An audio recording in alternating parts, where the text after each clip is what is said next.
morning students. This class is for 8th class, subject English reader, chapter number 2, that is elder brother. ये जो हमारी story है इसके ऊपर है, एल्डर ब्रदर के ऊपर है। जैसा कि आप भी अपने घर में छोटे होंगे या बड़े होंगे या आपका कोई भाई बहन होगा, जो भी आपके घर में एल्डर होता है तो वो आपको हमेशा हर चीज़ के लिए फोर्स करते हैं या फिर हर चीज़ के लिए आपको समझाते हैं। वो फोर्स भी सही चीज़ के लिए करते हैं, आपको सही डिसीजन लेने के लिए, सही ट्रैक पे जाने के लिए। तो ये स्टोरी भी सेम ऐसे ही है। इसमें सब मेन पॉइंट्स लिखे हुए हैं, तो सिर्फ ये मेन पॉइंट के अलावा भी मैं आपको सारी चीज़ें इसमें एक्सप्लेन करती हूँ। ये स्टोरी किसके ऊपर है? टू ब्रदर के ऊपर है। इसमें जो यंगर ब्रदर होता है, जो छोटा भाई होता है, वो हमेशा खेलने में एक्टिव रहता है, और जो एल्डर ब्रदर होता है वो क्या होता है, स्टडीज इन नेचर होता है। उसका जो नेचर होता है वो बिल्कुल वो हमेशा पढ़ता है, उसे खेल से कोई मतलब नहीं होता। उसका बिल्कुल टाइम टेबल एंड रूटीन होता है पढ़ने का, उसमें से वो बिल्कुल भी एक टाइम ये नहीं निकालता कि उसे खेलने का मौका मिले। तो जो एल्डर ब्रदर होता है वो हमेशा छोटे भाई को यही चीज़ समझाता रहता है कि तुम पढ़ते क्यों नहीं हो, तुम हमेशा खेलते रहते हो, और पढ़ाई क्या है हमारी लाइफ में बहुत इम्पॉर्टेंट है। इसके अलावा अगर तुम कोई सिर्फ खेल पे ध्यान दोगे तो तुम पढ़ नहीं पाओगे, तुम कोई काम नहीं कर सकते हो। जो एल्डर ब्रदर होता है वो यंगर ब्रदर से 5 इयर्स बड़ा होता है, तो वो हमेशा इसलिए यही चीज़ बताता है कि जिस लेवल में मैं हूँ यहाँ तक जब तुम आओगे तो तुम्हें बहुत सारी प्रॉब्लम फेस करनी पड़ेगी, तुम सारे सब्जेक्ट ईजिली समझ नहीं पाओगे। लेकिन जो यंगर ब्रदर होता है वो ज़्यादा बातें सुनता नहीं है, उसे जब जब मौका मिलता है वो खेलने के लिए निकल जाता है। ये दोनों भाई हॉस्टल में रहते हैं। तो एक बार क्या होता है, जब छोटा वाला भाई बाहर खेलने गया होता है, तो जैसे ही वो एंटर करता है रूम में, तो एल्डर ब्रदर उसे बोलता है, सबसे पहला क्वेश्चन यही होता है, तुम कहाँ थे, क्यों गए थे, और इतनी देर तुम्हें क्यों हो गई। तो हमेशा ये 3 क्वेश्चन पूछता ही पूछता था। तो वो बहुत छोटा भाई बहुत डर जाता था और सोचता था कि कहीं मेरी ज़्यादा डांट ना पड़ जाए। तो फिर उसका जो बड़ा भाई वो हमेशा ये चीज़ समझाता था कि पढ़ाई पे ध्यान दो, तुम पढ़ोगे नहीं, तुमसे कुछ नहीं होगा, तुम मेरे लेवल तक आओगे तब तुम कुछ भी नहीं कर पाओगे।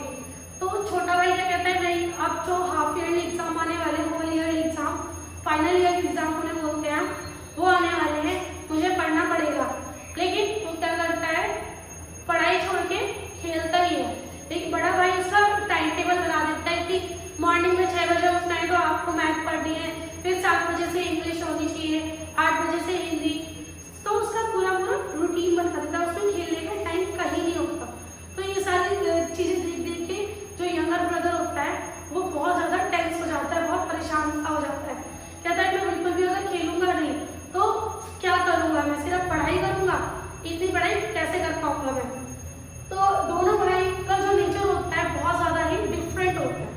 जब पेपर आते हैं होल ईयर के, मतलब फाइनल एग्जाम के, तो बड़ा भाई फेल हो जाता है, छोटा भाई पास हो जाता है, वो भी फर्स्ट डिवीजन से, क्योंकि वो अपने सिर्फ टाइम अकॉर्डिंग पढ़ता है। वो पूरा दिन स्टडी में नहीं रहता, वो टाइम के अकॉर्डिंग पढ़ता है और खेलने का टाइम भी उसका अलग होता है।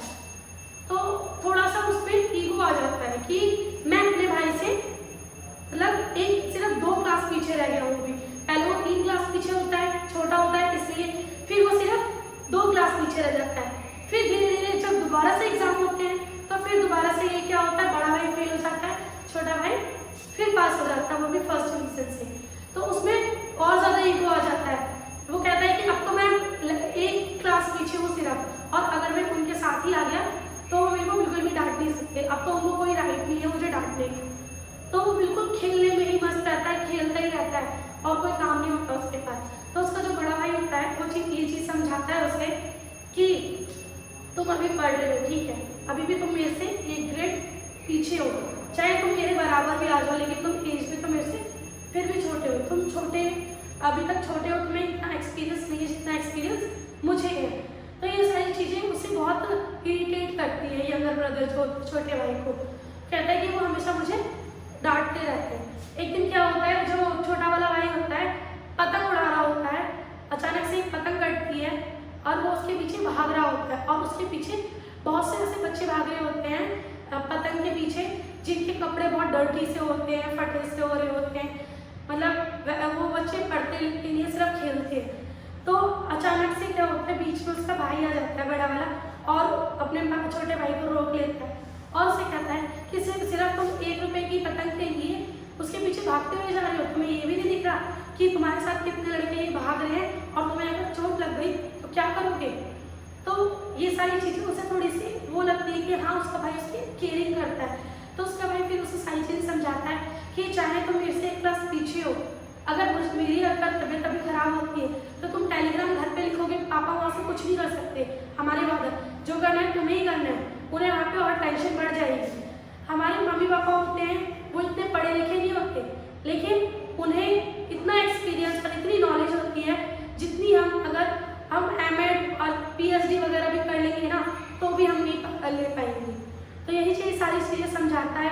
कहता है कि ठीक है तुम पास होते जा रहे हो, हर बार पढ़ भी रहे हो, लेकिन कभी भी तुम्हें अपना लेवल नहीं भूलना चाहिए। हाँ तुम छोटे हो ठीक है, ज़रूरी नहीं है तुम मेरे साथ पढ़ाई में बराबर आ गए हो तो तुम अपनी एज भूल जाओ, अपनी रिस्पेक्ट भूल जाओ।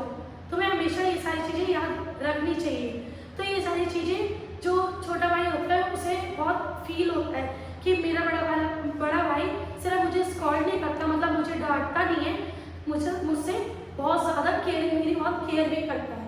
तो दोनों भाई एक दूसरे को हक करते हैं और वो वहाँ से भागते हुए किस तरफ जाते हैं, अपने हॉस्टल की तरफ जाते हैं। तो जो बड़ा वाला भाई होता है उसकी सारी बातें उसके छोटे वाले भाई ने समझी होती है, सुनी होती है। तो इस स्टोरी का मोटिव यही है कि आपके घर में जो भी आपके बड़े होते हैं, ये तो सिर्फ एल्डर ब्रदर पे थी, लेकिन जो भी आपके बड़े होते हैं कभी भी आपको गलत डिसीजन नहीं देते, गलत ट्रैक पे जाने नहीं देते, आपको हमेशा सही बातें बताते हैं और सही ट्रैक बताते हैं कि ये राह तुम्हारे लिए सही है। तो आप हमेशा हमें अपने बड़ों की बातें माननी चाहिए, उसी के बाद हमें दूसरा डिसीजन लेना चाहिए। और ये भी ज़रूरी नहीं होता कि हमारे बड़े हमेशा सही हो। जहाँ पे आपको नहीं लगता है, आप सेटिस्फाइड नहीं हो, तो आप अपना क्वेश्चन रेज कर सकते हो, लेकिन हमेशा वो गलत नहीं होते। कभी कभार होता है, हो सकता है मे बी आपका पॉइंट ऑफ व्यू और उनका पॉइंट ऑफ व्यू चेंज हो, डिफरेंट हो, उनका देखने का नजरिया अलग होता है और हमारा कुछ और हो जाता है। तो हमेशा हमें क्या करना चाहिए, अपने जो बड़े होते हैं उनकी बात रखनी चाहिए, उनका सम्मान करना चाहिए और उनके आगे कभी भी हमें बहस नहीं करनी चाहिए। तो स्टूडेंट्स ये आज का आपका चैप्टर फिनिश होता है और जो वर्क मिलेगा आपको अपनी नोटबुक में करना है। Thank you.